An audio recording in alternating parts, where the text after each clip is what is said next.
Good afternoon and welcome. Today we're looking at a very important conflict in American history, one of the first real turning points in terms of how the colonies founded by the British Empire would become the United States. And so we start with this quote, most frequently attributed to a British statesman, a British diplomat named George Macartney. And he, after this conflict in question that we'll talk about today, said essentially the sun never sets on the British Empire and its limits cannot be ascertained, meaning sort of identified or delineated. What could that mean? What possibly could he be saying by the sun never sets on the British Empire? I mean, the sun sets in London pretty much the same time as it sets in New York, around 6 p.m., maybe 7 p.m., depending on the season. But at least at some times in history, the British Empire wasn't limited to England, was also Canada, was also, of course, the United States, was also Australia, was also India. If you look at the map, you'll see the British Empire literally covers almost every single time zone from the Pacific. You can see they have some islands in the South Pacific, all the way across North America, Caribbean, Africa, Asia, Australia, of course, Europe. The British Empire, it's hard to appreciate just how massive and influential it was. And so when we talk about the conflict happening in the United States between the colonies and its mother country of Great Britain, it's really important to appreciate just the size and the scale of what we're dealing with here. Great Britain is the world's most powerful empire at the time. And so we'll start today looking at a political cartoon drawn by none other than Benjamin Franklin, famous American patriot. And he drew this snake with the caption "Join or Die" as sort of an introduction to the article that we'll read together today. And each section of the snake is labeled SC, NC, V, and by the time you get to NJ and NY, I suspect you know what it means. These are all colonies of the early United States, and the head, of course, is NE, not Nebraska, but in fact New England, representing Connecticut, Massachusetts, Rhode Island, New Hampshire, and later on Vermont and Maine would be added as well to the region called New England. And Ben Franklin is calling for the colonies to either join together or die.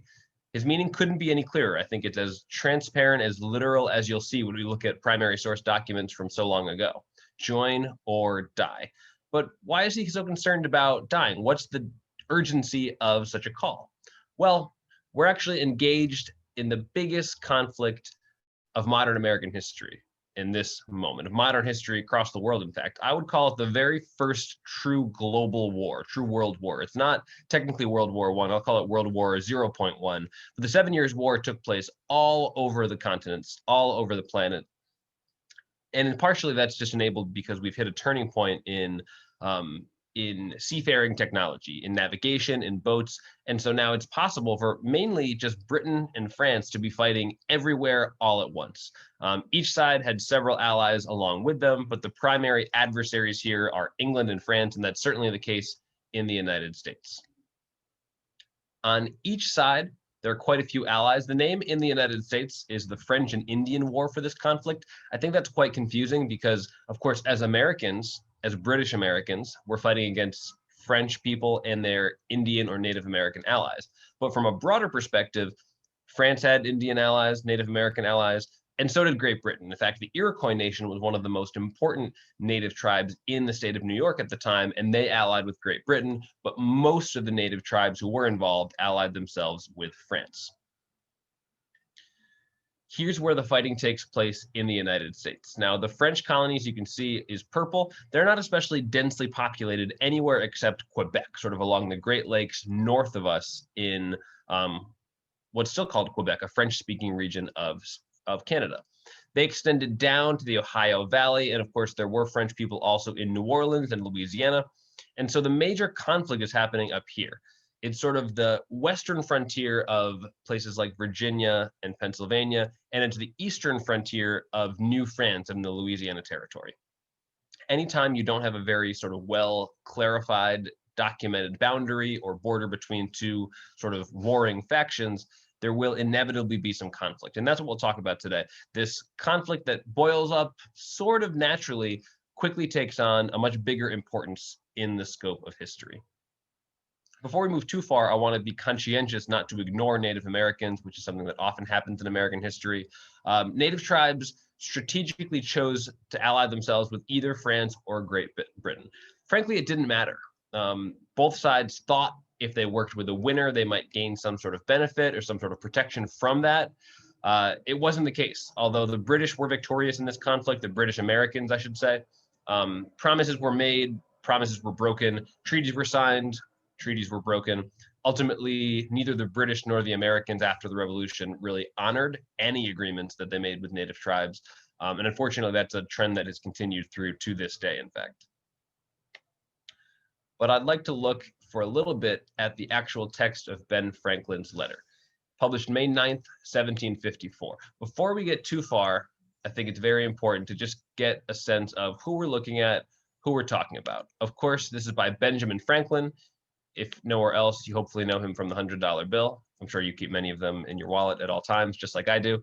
Ben Franklin is a key American patriot. And he's talking here in the very beginning, he nods to Major George Washington. That I certainly hope is a name that you've heard of, can recognize. George Washington is on the $1 bill, on the quarter, and of course, he's our first president. He becomes the first president after leading the American army in the Revolutionary War. This is long before that. This is 1754, over 20 years before the revolution really begins. So George Washington is still pretty young. He's a major. He's not yet a general, but this is where he gets his sort of training and expertise as a military leader. And in this introduction, Ben Franklin is simply saying, we're in trouble. There is a French attack that he mentioned. Certainly that's worth calling out. And he talks in some numbers. I like it when things are quantifiable, when you can see exactly what you're dealing with. But in this case, the British American colonists are dealing with trouble. 360 battleships, 1,000 men, and 18 pieces of artillery. Those are like heavy weapons, cannons, and such. The Americans have only 44 men and no cannon at all. So, of course, they can't really defend themselves. They're forced to surrender. At this point, you might be thinking, well, that's too bad for them, but how does that affect anybody else? Right now, it still seems like a small, isolated problem. But Ben Franklin, a very talented writer, makes clear that, in fact, this is a bigger issue than dealing with just those colonists in Captain Trent's colony in the Ohio River Valley area. In fact, it affects all of us. So here we'll look at part 2 together.